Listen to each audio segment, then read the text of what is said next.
Exploits sportifs ou simples gestes écolos pour se faire du bien, qui sont ceux qui réinvestissent ainsi la bicyclette? Et comment cette petite révolution prend-elle corps dans la Loire?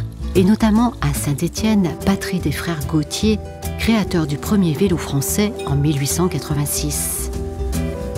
Vous êtes prêts? Alors venez, enfourchez votre monture et suivez-moi à la découverte de cette nouvelle culture vélo, de cet esprit vélo qui souffle sur la Loire. Bonjour Véronique, merci d'avoir répondu à notre invitation.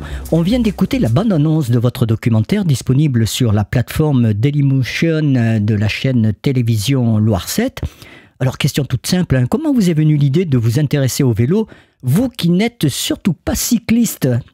Mais je m'intéresse à plein de choses alors que je ne le fais pas. C'est un petit peu le principe d'écrire et de réaliser des films documentaires pour la télévision. Moi, j'ai fait du vélo comme tout le monde. On m'a appris à faire du vélo quand j'étais petite. Et voilà, moi, je viens de la campagne, je viens de la Drôme, d'un petit village de la Drôme. Et c'est vrai que c'était le passage obligé. À partir de 3-4 ans, on avait le vélo à 2 roues, et puis enfin à 4 roues. Et puis ensuite, on passait les étapes et c'était le Graal de pouvoir circuler à vélo dans le village et d'aller voir les copains et les copines. Et puis c'est vrai que comme beaucoup de gens de ma génération, je pense qu'on oublie parce qu'on passe à la voiture. Et c'est un autre Graal qui permet d'aller beaucoup plus loin, voilà. Et moi, ce que j'aime dans mon métier que je pratique depuis un certain nombre d'années maintenant, à chaque fois, je découvre un univers totalement différent. Et j'ai fait beaucoup de films historiques, j'ai fait des films de société. Et là, moi, j'habite à Lyon et tous les matins, je vois une horde de cyclistes qui envahissent les rues de Lyon. Et je me posais la question, pourquoi on revient au vélo? Qu'est-ce qu'on recherche? Qu'est-ce que ça peut procurer? Et voilà, j'ai eu envie de faire ce film donc avec la chaîne, avec une société de production qui s'appelle CGA Productions. Et on a proposé ce projet à TL7 Loire. Et ce qui m'intéressait, c'était de voir un petit peu dans une ville de province comme Saint-Étienne, qui est le berceau des frères Gautier qui ont inventé la bicyclette à la fin du 19e siècle. Ça m'intéressait de voir un petit peu plein de pratiques, en fin de compte, du vélo.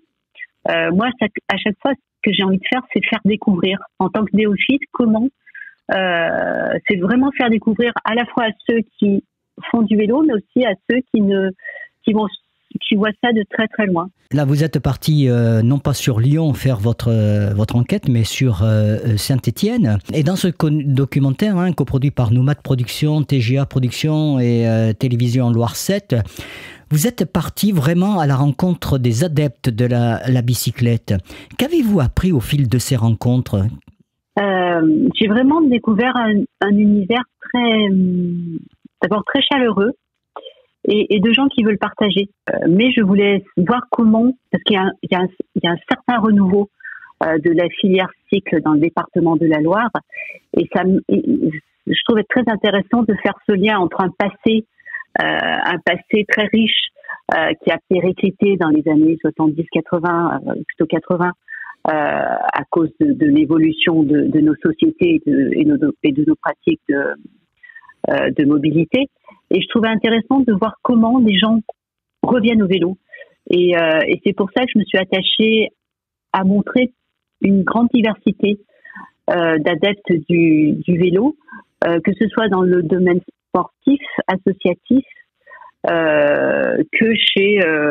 qu'au niveau des entreprises et de gens vraiment qui utilisent le vélo quotidiennement dans un but bien précis, dans un but avec ce côté toujours essayer de réfléchir à la protection de l'environnement, à penser un petit peu une ville verte. Vous mettez en exergue par le témoignage de Lucie qu'il n'est pas sans risque de se déplacer à vélo à Saint-Étienne. Et il n'y a pas qu'à Saint-Étienne que c'est pas sans risque.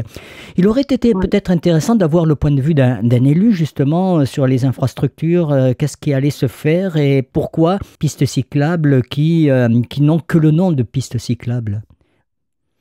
Alors, j'ai interviewé un élu, de la métropole de Lyon, Monsieur Luc François. Après, la difficulté, c'est comment on rend accessible un centre-ville qui n'a pas été fait pour l'utilisation du vélo au vélo. C'est un peu comme à Lyon également, c'est que dans des rues qui sont historiques, qui sont assez étroites, voilà, comment on arrive à néanmoins, avec toutes les difficultés et les incohérences que ça peut supposer, comment on essaye de faire une place au vélo et comment, par contre, sur certains secteurs, on a la possibilité de faire des voies cyclables protégées, conçues, vraiment réfléchies pour les adeptes du vélo. Mais c'est toute la difficulté des villes de rendre disponible un réseau qui n'a pas été prévu forcément pour l'utilisation à grande échelle du vélo. Mais voilà, ce qui est intéressant, je trouve, c'est qu'il y a une réelle réflexion pour que la ville puisse faire une place au vélo, mais comment faire en fin de compte. Et c'est pour ça qu'il y a pas mal d'associations qui se battent aussi pour donner une place au vélo, qui ne soit pas simplement juste des voies tracées sur une chaussée avec toute la difficulté que cela peut comporter. La cohabitation entre automobilistes et cyclistes, c'est quand même assez compliqué. Et trottinettes. Et trottinettes électriques, absolument. En tout cas, merci Véronique. Je rappelle, votre documentaire Esprit Vélo est disponible sur la plateforme Dailymotion de la chaîne Télévision Loire 7, mais aussi sur notre site www.francesecrèteavélo.com. La semaine prochaine, l'invité de la rédaction sera Ludovic Lambin. Il est le directeur de 2 plateformes, emploivélo.com et le mondeduvélo.com. D'ici là, n'hésitez pas à enfourcher votre vélo. Et vous, Véronique, j'espère que la prochaine fois que je vous aurai au téléphone, vous aurez déjà parcouru quelques kilomètres à vélo. J'espère aussi. Merci. Merci, à très vite.